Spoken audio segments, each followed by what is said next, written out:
ফেরাউন মিশরের গদিতে কামড় দেয়া দৈরা ছিল 400 বছর।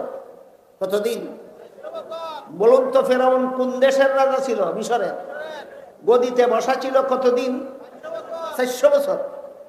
400 বছরের ভিতরে তার কোনোদিন গায়ে জ্বর আসেনি। 400 বছরের ভিতরে তার কোনোদিন মাথা ব্যথা হয়নি। 400 বছরের ভিতরে তার কোনোদিন সর্দিও হয়নি। বলেন রোগা বাদশা ছিল না চিরসুস্থ? চিরসুস্থ। এক পর্যায়ে সে দাবি করে বসলো দেশবাসীর কাছে, আমি শুধু তোমরার রাজা না, আমি তোমরার খোদাও, আমি তোমরার খোদাও। দেশের মানুষের বুট দিয়া দিল। বুট এটা ইংরেজি শব্দ, বাংলা অর্থ হইল মতামত। দেশের মানুষের সম্মতি দিল, জি মহারাজ আপনি আমাদের রাজাও আমাদের খোদাও। আল্লাহ পাক রব্বুল আলামিন সিদ্ধান্ত নিলেন, তোরে খুদাগিরির মজা না শিখাইয়া ছাড়তাম না। খুদাগিরির মজা তারে না শিখাইয়া ছাড়তাম না, এটা আল্লাহর সিদ্ধান্ত। আর তার সিদ্ধান্ত হইল সে সারা জীবন খুদার সিংহাসনেই বসা থাকবে। আল্লাহ বলেন ওয়াল্লাহু গালিবুন আলা আমরিহি ওয়ালাকিন্না আকসারান নাসি লা ইয়ালামুন। ফেরাউন বলো, নমরুদ বলো, কারুন বলো, হামান বলো, সাদ্দাত বলো, আবু জাহাল বলো, আবু লাহাব বলো, যত রকমের সন্ত্রাসী আছে, যত রকমের দুর্নীতিবাজ আছে, যত রকমের জালিয়াতিকারী আছে, যত রকমের অপকর্মে লিপ্ত আছে, কারো সিদ্ধান্ত চূড়ান্ত সিদ্ধান্ত নয়, একমাত্র আমি আল্লাহর সিদ্ধান্ত চূড়ান্ত সিদ্ধান্ত। আল্লাহ সিদ্ধান্ত নিলেন তোরে খুদাগিরির মজা শিক্ষা দিব। কিভাবে আল্লাহ শিক্ষা দিলেন? মিশরের যে নদীর পানির দ্বারা মিশরের কৃষকদের কৃষিকাজ চলত, সেই নদীর পানিকে আল্লাহ হুকুম দিলেন শুকাইয়া যাও। আপনারা কি মনে করেন নদী, খাল, বিল, নদী, নালা, সাগর, মহাসাগরের পানি কি নিজের ইচ্ছায় চলে না আল্লাহর হুকুমে চলে? এটা আপনারা সকালের ইমান আছে, আমি জানি, কাজে এটা আমি ব্যাখ্যা দিতে যাব না। সব কিছু আল্লাহর হুকুমে চলে জগতে। এই মর্মে আল্লাহ পাক রব্বুল আলামিন এই জন্যই আল্লামা ইমাম জালালউদ্দিন রুমি রহমতুল্লাহ আলাইহি তার অমর গ্রন্থ মস্তবি শরীফে লেখেন একটা কবিতা, খাকবাদ আব আতির বান্দান, খাকবাদ আব আতির বান্দান, বামন তু মুর্দাবা হক জিন্দান। এর অর্থ হইল আগুন বলো, পানি বলো, মাটি বলো, বাতাস বলো, সবকিছু আল্লাহর সিদ্ধান্তই চূড়ান্ত হিসাবে পালন করে থাকে। এই জন্য সূরা ইউসুফের 21 নম্বর আয়াতের শেষ অংশে আল্লাহ বলেন ওয়াল্লাহু গালিবুন আলা আমরিহি, আল্লাহর সিদ্ধান্তই সর্বত্র চূড়ান্ত সিদ্ধান্ত। আল্লাহ যখন সিদ্ধান্ত দিলেন ফেরাউন তোরে খুদাগিরি শিখাইয়া দেব, সাথে সাথে ওই নদীর নাম দরিয়ায়ে নীল, নীল নদ, নীল নদকে আল্লাহ হুকুম দিলেন পানি শুকাইয়া দাও, পানি শুকাইয়া গেল। সারা দেশের মানুষের কৃষিকাজ বন্ধ হয়ে গেল। এরা বুট দিয়া নি ফেরাউন রে খুদা বানাইছি, বুট দিয়া, বুটারের দল, বুটে নির্বাচিত খুদার রাজমহলে গিয়ে উপস্থিত। কিদারে তোমরা কিদার দল বাজ্যা?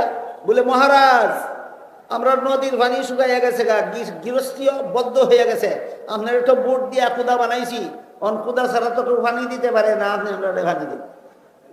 কখন যদি খুদায় কয় বলে আমার তো পানি দেওয়ার ক্ষমতা নাই, লাইকাইয়া খুদারে লামাইল। এইটাই জনগণের কাজ, ফেরাউন মার কাদেশ, এইটাই জনগণের দুই কাজ আমি কইয়া রাখি, আর দেখেন কাজে লাগবো। যত দেশ ফেরাউনের মতো মন গড়া আইনে শাসন হয়, আল্লাহর বিধানে শাসন হয় না, এই সব দেশের জনগণের দুই কাজ। 1 নম্বর কাজ হইল কিছুদিন আগে একটারে ফুলের মালা গলা দিয়া বসাও, কিছুদিন পরে ইটার ওই লাইতেই লামাও। এছাড়া আপনারা আর কোন কাজ নেই, মাত্র 2 কাজ। আগে ফুলের মালা গলাতে দিয়া বসান, পরে জুতার মালা গলায় দিয়া নাম। ফেরাউনে বুঝা লাগছে এখন তো ফুলের মালা গলায় দিয়া তো বসাইছিল ঠিক, এখন তো লাইতিয়া লামানির টাইম এসে, যদি আমি কই আমি পানি দিতে পারতাম না। এখানে একটা পলিটিক্যাল ওয়াদা করলো, ঠিক আছে তোমাদের নদীর পানি শুকিয়ে গেছে, আমি তো ক্ষুধা, আমি পানি দিব, যাও। পানি দিতে পারবো বিশ্বাস করে দিছে? না না না, পানি দিতে পারতো না, নিজেই বুঝে। কিন্তু দিছে কেন? আপাতত আপাতত রক্ষা পাওয়ার জন্য এই যে ওয়াদাটা করছে, এইগুলিকে আমাদের দেশের প্রচলিত রাজনৈতিক ভাষায় কয় পলিটিক্যাল ওয়াদা। ওয়াদা দুই রকমের আছে, একটা রিলিজিয়াস ওয়াদা, একটা পলিটিক্যাল ওয়াদা। একটা ধর্মীয় ওয়াদা, একটা রাজনৈতিক ওয়াদা। ফেরাউনের রাজনৈতিক ওয়াদাটা বুঝার লাগি আমার বাংলাদেশের একটা রাজনৈতিক ওয়াদার ঘটনা, বাস্তব ঘটনা আমার জীবনের। মনে হয় 40 বছর আগে আমরা হবিগঞ্জ জেলার বাইরে আরেক জেলার মধ্যে এক চেয়ারম্যান সাহেবের বাড়িতে গেলাম ওয়াজ মাহফিলে। ওয়াজ মাহফিলের আয়োজন চেয়ারম্যান সাহেবই করছে। গিয়া দেখি যারা ভোট দিছিল এরা খালি গাইল্লা কয় এবার ফার। জিজ্ঞাসা করলাম, কেন তোমরা ভোট দিয়া চেয়ারম্যান বানাইছো, তোমরা বাটফার কও কেন? কয় আরে বাটফারে কইছিল এরে চেয়ারম্যান বানাইলে আমরা গ্রাম থেকে বাজারে যাওয়ার রাস্তাটা বর্ষার সময় পানি বুড়িয়া যায়, আমরা আসা যাওয়া করতে কষ্ট হয়। কইছিল এরে চেয়ারম্যান বানাইলে রাস্তাটা বানাই দিব। কত বরাদ্দ দিল সরকারে, একটা বরাদ্দ পাইও আমরা রাস্তাটা বানাই দিছে না বাটপার। ওয়াজ মাহফিল করে চেয়ারম্যান সাহেবের গরুই আমার খানার আয়োজন, উনি তো দাওয়াত করে দিছে। জিজ্ঞাসা করলাম, চেয়ারম্যান সাহেব আপনি যদি জানেন যে এই রাস্তাটা আপনি বানাইয়া দিতে পারবেন না, নির্বাচনের আগে বানাইয়া দিব বলছিলেন কেন? কই হুজুর আপনারা আলেম মানুষ, বুঝবেন না, এটা রাজনৈতিক ব্যাপার। আমার মিজাজটা গেছে খারাপ হলো। আমি বলি আই মিয়া, আলিমরার মাথার মধ্যে মস্তক একটা, আর তোমরা যারা রাজনীতি করো তোমরার মাথার মস্তক দুইটা থাকে। কয় না একটাই তো। আমি বলতে রাজনীতি খালি তোমরার বাপদাদার মৌরসি সত্য, আলিম হইলি রাজনীতি বুঝবে না। ঘটনাটা কি? আলিম হইলি রাজনীতি বুঝবে না। তোমরা যারা মন গড়াইনে দেশ শাসন করো ফেরাউনের মতো, খালি তোমরাই রাজনীতি বুঝো, ব্যাপারটা কি? কই হুজুর আপনি দেখা যায় ছাড়বেন না, আসল কথা না কইলে। আমি না ছাড়তাম না। তুমি আমারে মহব্বত করো দিকে দাওয়াত দিয়ে আনছো, আইয়া দেখি তোমার বুটাররা বাটফার কয়, আমার তো দুঃখ লাগে, খাদিয়া ছাড়তাম না। কেন মিথ্যা ওয়াদা করলা কেন বলো? কয় হুজুর এইগুলির নাম হইল পলিটিক্যাল ওয়াদা। আমি বুঝি না, আমারে বুঝাইয়া কবেটা পলিটিক্যাল ওয়াদা কারে কয়, ভালো করে বুঝে রাখুন। কয় নির্বাচনের আগে জেনে শুনেই কিছু মিথ্যা ওয়াদা করতে হয়, নাইলে ভোট পাওয়া যায় না। এগুলি বাস্তবায়ন করার জন্য বলা হয় না, শুধু ভোট গ্রহণ করার জন্য বলা হয়। এই কথাটা আপনি ভুলে দেবেন না জীবনে আরো কোনো দিন। আমার চেয়ারম্যানে বড় পলিটিক্যাল ওয়াদা শিনাইছে, বড় পরিষ্কার। তখন আমি কইলাম, চেয়ারম্যান সাহেব তাহলে কি আপনারা যে রাজনীতি করেন এই রাজনীতিটা কি বাটপাড়ির নাম? বাটপাড়ি না আর কি? আমি তাইলে তো বাটপাড়ির নাম যদি রাজনীতি হয়, এমন রাজনীতি তো আলিমরা না জানার ওই কথা। আজকে বুঝলেন কিনা? আলেমরা রাজনীতি বুঝে না। কেন বলে? আলেমরা বাটপাড়ি, রাজনীতির নামে বাটপাড়ি করতে পারে না। আমি কি বুঝাতে পারলাম? আলিমরা রাজনীতি বুঝে না কেন বলে? আলিমরা রাজনীতির নামে বাটপাড়ি করতে পারে না। এই ফেরাউন এমন একটা বাটপাড়ি করছে, জানে ভানি দিতে পারতো না, কয় দিবু ভানি বাড়ি যাও, কিন্তু বাড়িতে পাঠাইও তো তার ভিতরে শান্তি নাই। কিছুদিন গেলে যদি দেখে মানুষের পানি, নদীতে পানি আসে নাই, তখন তো আবার ইয়া ধরবো, তখন তো আর ছাড়তো না। তখন সে মনে মনে সিদ্ধান্ত নিছে আসল খুদার সাথে কম্প্রোমাইজ করতে হবে। আসল খুদা তো হেরো জানা আছে, আসল খুদারে হে কেমনে চিনে, এটার অনেক কাহিনী আছে। তফসিরে কবিরের শুরুতে উল্লেখ আছে, ফেরাউন খুদা দাবি করার আগে তার বাড়ির গেট বানাইছিল, গেটের মধ্যে খুদাই কইরা বিসমিল্লাহ লিখে রাখছিল। বিসমিল্লাহর মধ্যে আল্লাহ শব্দ আসেনি? আল্লাহ শব্দ আছে, বিসমিল্লাহ লিখে রাখছিল তার গেটের মধ্যে। শেষ পর্যন্ত যখন জুলুম অত্যাচার শুরু করলো, খুদা হওয়ার দাবি শুরু করলো, হযরত মুসা আলাইহিস সালামে একদিন আল্লাহরে কইলেন, আল্লাহ এই বেঈমান ধারে ধরো না কেন, গজবের হাতে ধরো না করো, বাটপাটটারে গদি দখল করে বসে রয়েছে। আল্লাহ বললেন মুসা ইসলাম, আল্লাহ মুসা ইসলামকে বললেন, মুসা নবী একটু ধৈর্য ধরেন, আমি ধরতে একটু দেরি করতেছি, একটু কারণ আছে। মুসা নবী জিজ্ঞাসা করলেন কি কারণ? আল্লাহ বলেন, খুদা দাবি করার আগে যে গেটের মধ্যে আমার নামটা লিখে রাখছি, খুদাই করিয়া নামটা এখনো লেখা রয়েছে, মিটছে না, নামটার খাতিরে আমি তারে ধরতে দেরি করতেছি। এই কাহিনী যারা জানে না, এরা বুঝে না ফেরাউন মার্কা সরকারদেরকে আল্লাহ গজবের হাতে ধরতে কিছু সময় নেয় কেন। কোন ফেরাউনে মাথার ফট্টি বাঁধতো, কোন ফেরাউনে নির্বাচনের আগে তসবিহ পড়তো, কোন ফেরাউনে উমরা করতো, কোন ফেরাউনে হজ করতো। এই কারণে এইসব ফেরাউন আল্লাহ ধরতে একটু শাবক আসলো। এই কাহিনীর দ্বারা আমরা পরিষ্কারভাবে বুঝলাম যে ফেরাউন খোদা দাবি করার আগে আসল আল্লাহ চিন্ত, এই জন্য বিসমিল্লাহ লেখা রাখছিল।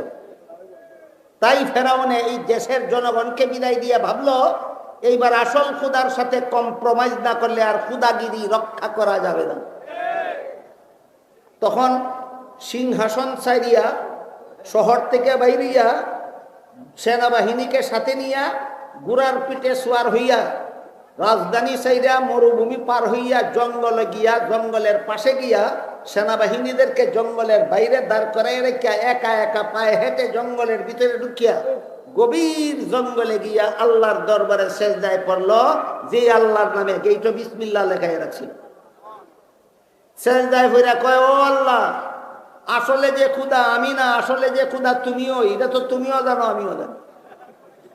খুদা তো আসলে আমি না, খুদা তো তুমি। কিন্তু আমি তো এর কাছে মিশামিশি খুদার দাবি কইরা ফেলাইছি। এখন যদি তুমি দয়া কইরা পানিটা দিয়া দেও নদীতে, তে দুনিয়াতে আমার ইজ্জতটা রক্ষা হয়। আর যদি তুমি দয়া কইরা এখন পানিটা না দাও, তাইলে তো আমারে যারা খুদা বানাইছে লাত্তি এলামে দিব।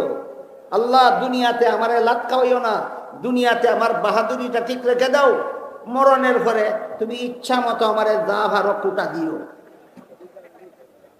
এই কথা কইয়া ফেরাউনে সেজদার থেকে মাথা উঠাইছে। পাহাড়ের সর্বশেষ টিলার থেকে যখন নামবে, তার মনে মনে বড় টেনশন। আসল খুদারে তো খুদা বললে স্বীকার করলাম, আসল খুদারে তো সেজদা দিলাম, আসল খুদার সাথে একটা কম্প্রোমাইজের প্রস্তাব করে আসলাম যে পানিটা তুমি দিয়া দেও আর মানুষে বুঝুক আমি দিছি। আর এমন বাটপারি কেন গদি নিয়া করলাম? এটার বিচারটা মরণের পর থেকে তুমি ইচ্ছা মতে করে নিও। তখন আমার খুদা যদি আমার কম্প্রোমাইজের প্রস্তাবে যদি রাজি হইয়া থাকে, তাহলে তো কপাল ভালো। আর যদি খুদার কাছে যদি আমার প্রস্তাবটা গ্রহণযোগ্য না হয়, তাহলে তো যারা খুদা বানাইছিল এরা জুতার বাড়ি খাইয়া সিংহাসন থেকে লাভ দেবে। এই চিন্তায় তার মনটা শান্তি না টেনশনে? এই অবস্থায় আল্লাহ জিবরিল ফিরিস্তাকে একজন অচেনা মানুষের আকৃতি ধারণ করাইয়া পাঠাইছে। আল্লাহ জিবরিল কইছে, তুমি একটা অচেনা মানুষের আকৃতি ধরিয়া ওই ফেরাউন টিলার থেকে লাম্বার আগে আগে তার কাছে যাও। আল্লাহর হুকুমে জিবরিল আসলো। কেমনে? ফিরিস্তার সুরতে না, অচেনা মানুষের সুরতে। হ্যাঁ, অচেনা মানুষের সুরতে আসলো। আচ্ছা, মহারাজ, আমার একটা বিচার। বেটার মনে মানে টেনশন, খুদাই যদি কম্প্রোমাইজ মানে না, জনগণে এলাইতেই এলামাইব। আর হে কয় আমার একটা বিচার, উঠছে গুসা। হ্যাঁ বেটা, জঙ্গল নিরে বিচারের জায়গা। আমি যখন অফিস থেকে যখন সিংহাসনে বসবো, তখন গিয়া বিচারের কথা কইবে। এই কথা বলা মাত্রই টিলার উপর থেকে চাইয়া দেখে আল্লাহ নীল নদ পানি দিয়া বইরা যাচ্ছে। আল্লাহ নীল নদ পানি দিয়া বইরা যাচ্ছে। আর টেনশন রয়েছে নি? আর টেনশন নাই। এই কাহিনীর থেকে আমরা ভালো করে শিক্ষা রাখি, ফেরাউন মার্কা সরকারদেরকেও আল্লাহ দুনিয়াতে অনেক আশা পুরা কইরা দেয়। ফেরাউন মার্কা সরকারদেরকেও আল্লাহ দুনিয়াতে অনেক আশা, আর কুটাটা বাকি রাখে আখিরাতের জন্য। কুটা কুটা কুটা বুঝেন? ওই যে দৈন্যা কুটে, মরিচ কুটে, এই কুটা কুটি আখিরাতের জন্য রেখে দেয়, আর দুনিয়াতে অনেক কিছু দিয়া দেয়। যখন ফেরাউনে দেখলো নীল নদ পানিতে ভরা, তখন তো টেনশন নাই। তখন ওই লোকটা দেখো, আচ্ছা ঠিক আছে, আইসন যখন জঙ্গল, কইয়ালা তোর কি বিচার? কয় বিচার একটা গুলামের ব্যাপারে। কি করছে গুলামে? কয় একটা গুলামে মনিব রে মনিব দেখে না, নিজে রে মনিব কয়। এই গুলামটার বিচার লই আইছি আপনার কাছে। কয় এত বড় নিমক হারাম গুলাম, মনিবের খায়, মনিব রে মনিব মানে না, নিজে রে মনিব কয়। এরে লোহিত সাগরে চুবাইয়া মারণ ছাড়া আর কোনো বিচার নাই। লোকটা কয়, ধন্যবাদ মহারাজা, আপনার সুবিচারে আমার আত্মাটা জোড়াইল। দয়া করে রায়টা লিখে দস্তখত দিলাম। সাথে সাথে কাগজ কলম বাইর করে দিল। আল্লাহর দরবারে কাগজ কলমের অভাব আছে? জিব্রাইল মানুষের সুরতে আসলো, সাথে সাথে কাগজ কলম ধরিয়ে দিয়া কয়, মহারাজ, আপনার সুবিচারে আমার আত্মাটা জুড়াইল, দয়া করে রায়টা লিখকে দস্তখত দিলাম। ফেরাউনে ওই লোকের হাত থেকে কাগজ কলম নিয়ে লেখে, যেই গুলামে মনিব রে মনিব কয় না, নিজে রে মনিব কয়, এরে লোহিত সাগরের পানিতে চুবাইয়া মারণ ছাড়া আর কোনো বিচার নাই, লিখে দস্তখত দেয়া গেছে। এবার এটা লইয়া গেছে। কিছুদিন পরে ফেরাউন কোন তফসিরের বিবরণ মতে 18 লক্ষ সেনাবাহিনী নিয়া মুসা আলাইহিস সালাম এবং তার উম্মতকে দৌড়ানি তুলল, সবগুলিরে দৌড়ে হত্যা করত। মুসা আলাইহিস সালাম 18 লক্ষ বনি ইসরাইলকে নিয়া গভীর অন্ধকার রাত্রে ফেরাউনের দেশ থেকে কইরা রওনা হইলেন। এই দেশ থেকে চলে যাবেন, সোজা রাস্তায় গেলে সাগর পার হইতে হইতো না, কিন্তু আল্লাহ এই ফেরাউনটারে লোহিত সাগরে চুবাইয়া মারণের লাগি এদিকে আসিল সুদাফত, এদিক দিয়া মিশর থেকে সিরিয়ায় গেলে লোহিত সাগর পথে পড়ে না, ওই দিক দিয়ে বাঁকা পথ, ওই দিক দিয়ে গেলে লোহিত সাগর পথে পড়ে।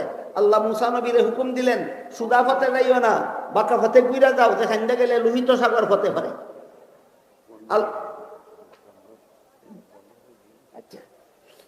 আল্লাহর হুকুমে মুসা আলাইহিস সালাম ওই পথে গেলেন যেই পথে গেলে লোহিত সাগর পথে পারে।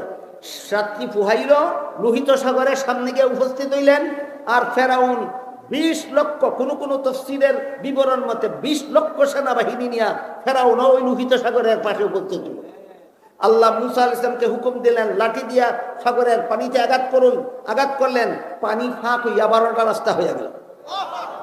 বনি ইসরাইলের 12 পুত্র ছিল, 12 পুত্রের বনি ইসরাইলকে নিয়ে মুসা আলাইহিস সালাম লোহিত সাগর পার হইয়া গেলেন। ফেরাউনে 20 লক্ষ সেনাবাহিনী নিয়ে আইসা দেখো পানির ফাঁকের রাস্তা দিয়া নবী পার হইয়া গেছেন। হুকুম দিল এই নদীর পানির যে পানির ফাঁকের রাস্তা দিয়া মুসা পার হইয়া গেছে, তার অনুসারী পার হইয়া গেছে, সেই পানির ফাঁকের রাস্তা দিয়া আমি আগে এই তোমরা আমার পিছে পিছে আও, আমরা ওই পারে গিয়া মুসার উপর হামলা করব। ঠিক সাগরের মধ্যখানে যখন গেছে, আল্লাহ সাগরের পানির হুকুম দিছে একত্র হইয়া, যে আল্লাহর হুকুমে ফাঁক হইয়া নবী আর নবীর অনুসারীরে রাস্তা করে দিছ, সেই আল্লাহর হুকুমে ফাঁক বন্ধ করিয়া 20 লক্ষ সেনাবাহিনী সহ ফেরাউনরে চুবানি শুরু করো।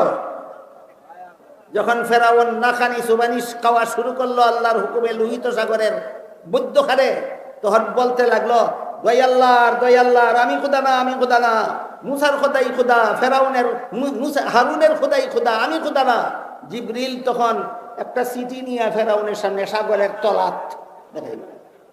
চিঠির মধ্যে লেখা, যেই গুলামে মনিব মানে না, নিজের এই মনিব দাবি করে, এটার এই লোহিত সাগরের পানির মধ্যে চুবাইয়া মারণ ছাড়া আর কোনো পথ না, আর কোনো বিচার নাই। কারা লেখা দিছি? আজকে ফেরাউন্ডে দেখে দেখ এটা কার হাতের লেখা, কয় আর এই যে আমার হাতের লেখা দেখা যায়। কয় তোর ব্যাপারে ওই প্রশ্ন করছিলাম, তুই ওই রায় দিসলে, এই রায় মতো তোরে কুটনের লাগি আল্লাহ আগের থেকে এই সিদ্ধান্ত করে রাখছিল। ওয়াল্লাহু গালিবুন আলা আমরিহি, আল্লাহর সিদ্ধান্তই চূড়ান্ত সিদ্ধান্ত।